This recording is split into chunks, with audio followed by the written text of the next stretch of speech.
जाला चैना कतही मिले ना आराम जी,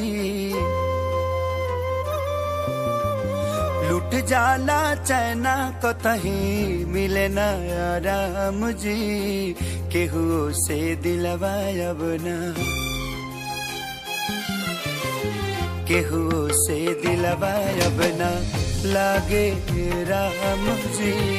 केहू से दिलवा अब ना लागे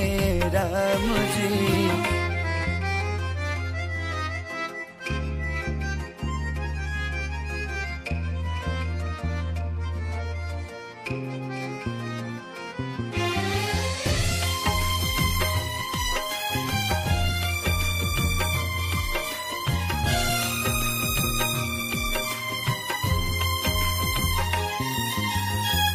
सावन भदौआ भइल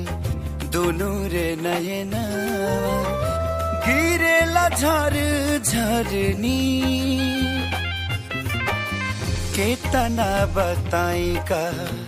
दिलावा पे बितेला, भइल बिना जान के सरी, रहिया निहारत रोजे बीते सुबह हो शाम जी, रहिया निहारत रोजे बीते सुबह हो शाम जी, केहू से दिलवा अब ना, केहू से दिलवा अब ना लागे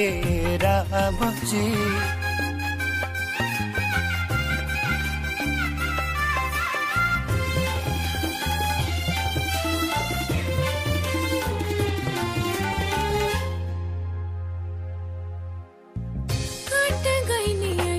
जैसे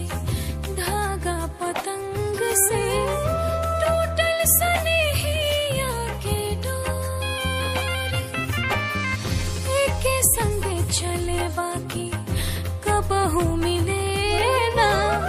भईनी जन दिया के छोर, धड़के करे जा सुनते दिलबर के नाम जी, धड़के करे जा सुनते दिलबर के नाम जी, केहू से अब ना दिलवा, केहू से अब